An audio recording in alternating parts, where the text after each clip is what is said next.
I've been thinking about leveling frets. Leveling frets. Do a fret job. Got to do it on this guitar here. I don't think there's anything inside of there. This is that Martin Triple Aught 28. And been thinking about this, and I thought, you know, you've probably leveled frets before yourself. If you have, you probably did it wrong. So I'm going to get you and bring you over here now and show you the right way to do it, or the way I do it. I'm not saying it's the right way. I will say it's the way I do it now, after thinking about it all this time. I've been doing it this way for a while. I didn't always do it this way. Let me bring you over and I'll explain better what I'm talking about. And we'll get into it. Let's do it! Do it! Welcome back, folks. Alright. If you ever leveled frets on a guitar, you probably did it wrong. I used to do it wrong too. And that's the way you learn. I mean, years ago I did it wrong. I'm going to show you the proper way to do it. I'm going to hold you here through all this. I'm just going to explain it to you. Now I got to get started on this. First thing you want to know is what the radius of that fretboard is. I think this is a 16. And it is a 16. Yeah, I'm just holding this on there, shining a light back here through it, and if I can't see any light come out, like right there, let me get it on there straight, you shouldn't be able to see any light right now. I'm shining it right on the crack. Okay? This is important. A lot of luthiers will just take a, they'll just start grinding these flat until they're level, as it says. You don't have to do that. I'll try to explain, man. I don't know if I can. If you, let's say you have a divot under your second string up here at the 3rd fret, okay? Maybe you have a divot on the 4th fret and the 5th one under the 2nd string, and that's the only place that you need fixed, okay? Well, you take a big file and you start leveling these out completely level till that disappears. When you do that, you're removing fret material from the top of the radius that don't need to be removed. You're wasting that fret material. Now the way I do it, the way I've been doing it, is I use a radius block. I have a 16 here with very, very rough sandpaper on it there. I know that's a 16. And, you know, if there was a divot under the 2nd string on those 3 or 4 fret, 5 frets, whatever, then I could just start using this until the divot disappeared. And it won't take any more than necessary off of these back here. I might even work in that area, but try to keep them, you know, level with each other. You know what I mean? Consistent with each other. You'd have to do the whole fretboard, but you wouldn't be removing all of the fret material in the very center of your radius that doesn't need removed. You're leveling this down flat with this, even though you have a radius in the board, and it's the 16. I'll show you how much of a radius that is. It's this one right here. That's not very much radius, but that's what this guitar has. So you have that in the board, keep it. You know, you don't want to take a big sanding thing and start sanding, you know, and sanding them till they're completely level, as it says, because you're removing way more material in the highest part of the radius than you ever need to. Okay, so that's that. And I gotta go get my fretboard protectors. You can get them, they're not here. Anyways, you want to do it with a radius block if you can. Very rough sandpaper. Let me go get the rest of my shit together and I'll explain in a little more detail to you. Hold on. Alright, welcome back. After some very selectful words finding this, I finally found one. It was the right size. I got a whole pack of those damn things, man. I can't find them anywhere. I've got several packs of them, in fact. The first thing I like to do is blue magic marker, because I can see blue pretty good, and just color every fret across the top of the fret. I use this fretboard protector so I don't make a mess on the fretboard. I used to do this without using anything. I just, you know, would lay down and go across the thing. But my hands worked a lot better then. Y'all know about that noise. It seems don't have any hands now. What this will do, see, when I run that radius block over these with the sandpaper, I can see exactly the frets being touched and where they're being touched or not touched. And rather than just flattening them all out flat and then put the radius back in it, this way I keep the radius in it, remove lesser fret material from the frets, and you just keep doing this until that fret radius block touches every fret all the way across each fret. Then you'll know your frets are level without really leveling them. That makes sense? I know where my protectors are, man.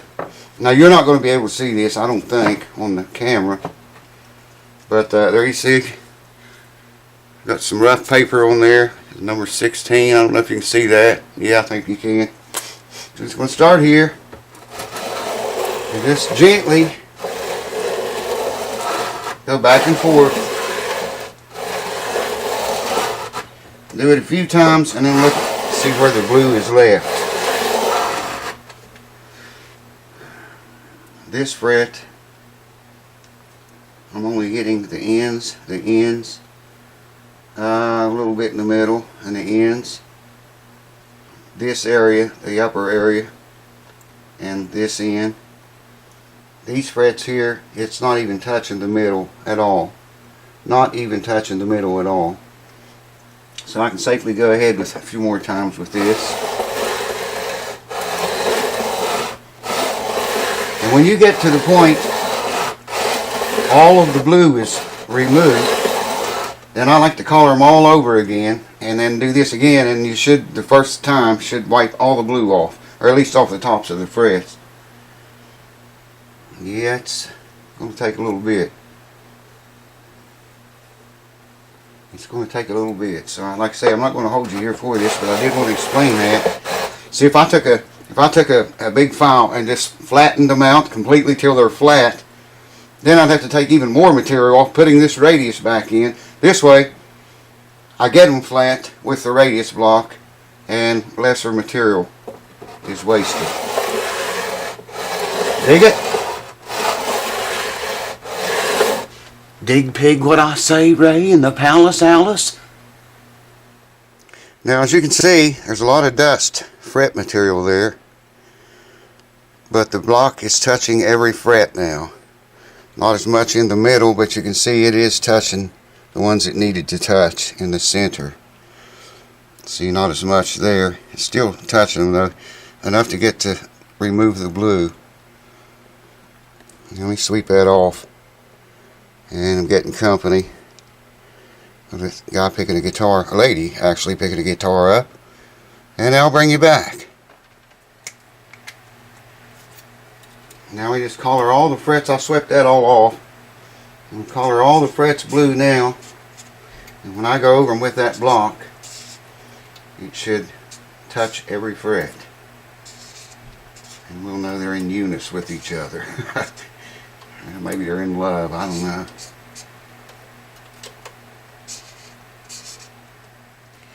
Alright, another guitar picked up and paid for. Sucked them off. That didn't sound right, did it? I sucked it off and colored the frets blue again already. Sucked this off too.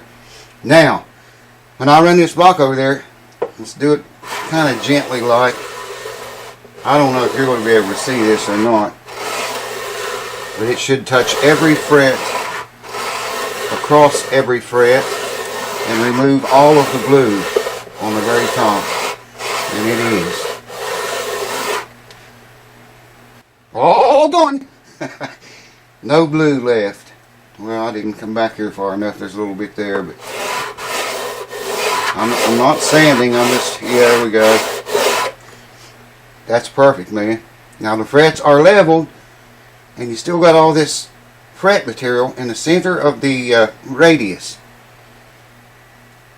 Don't take a file and grind them all down flat. Don't do that anymore, man. You're wasting a lot of material there. Use a radius block. Put some really, this is, oh man, I forget what I did. I put that on there a long time ago. I did the old Luthier's trick. You can take stick masking tape, painter's tape to your block and to the back of the sandpaper, and then super glue it, stick it on there, and that way when you get ready to change the paper again, you just peel it off and throw it away. The grit, I can't remember what grit this is. I think it's like a 650, or maybe it's 850, I don't remember. It's pretty rough though. And cue ball made the scene. So that's good. Now we're ready for crown vials. I'll give you a break here just a minute before I start on this. I use these files. They're diamond grit, and plus they cut in both directions. Okay, I got to color them blue again before I even start. Sweep it off before I do that. If you buy these files, I got them at StuMac, I think, and I don't know if they still sell them or not. But if they do, and you want one to do a guitar with, I got a medium here. This, see what it says, medium? That's backwards. What I'm seeing in the camera's backwards. Hopefully you can read it. Medium, okay? It's 150 grit and 300 grit. There's the 150 grit. I pop it out, turn it around, shake so bad I can't stick it in there, and there's the 300 grit. I'm going to start with the 150 and go down every fret, then swap this over, go every fret again, color them blue each time, and well, let me get geared up and do that and I'll explain it better. What I was going to say was, my mind's all over the place, man. Too much company, too much going on. What I was going to say, if you buy these files, like if they even still sell them, and you buy these, and you want one for a guitar, don't get the medium one, because it's way too big. Get the narrow one. It'll say narrow right there. I've got one here, but I probably can't find it. Well, I got to find it because I need it on this guitar. I don't know if they do that. These are very expensive files, and I don't know if they do that to make you say, oh shit, this file's too big, and you just keep it and order another one like I did, and then another one. Anyways, keep that in mind if you buy these files. If they even still make them, I don't know. Hold on. Sucked it all off again. Color the frets blue again. And then I'll bring you back and tell you why. You probably already know it. I know some of you do. It's been here a while.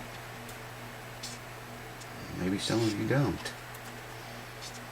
I'll tell you. Alright, colored all the frets blue yet again. And I'm going to take this file here. I'm going to take 150 grit first. And you want to file, when you got to put your crown back in there because the frets are flat. I mean, flat city. I can see it and I'm blind. Like I said, I colored them all blue again. And I want to leave a very, very minute line across the top of each fret. These files cut in fast. Man, that's some soft fret wire too. Knock the shavings out now and then. You want to do each fret and leave a very thin line across the very top of the fret. I call it a fret cap or a crown cap.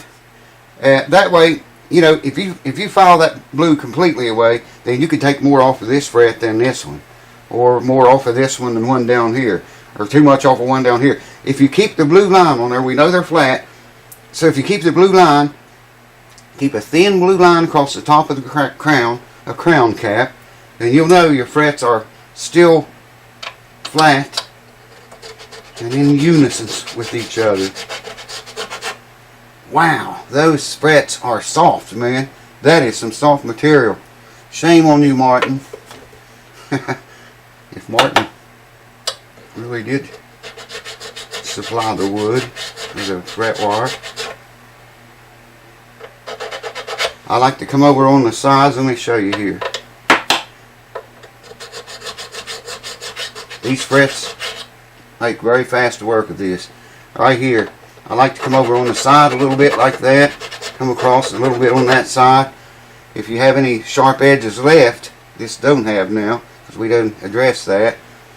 But if you do have any left, this helps remove them. Here, I'll show you again. I think you can see the file okay.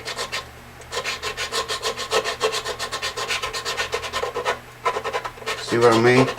You can hear the file biting in when I do that too. A little bit more up here.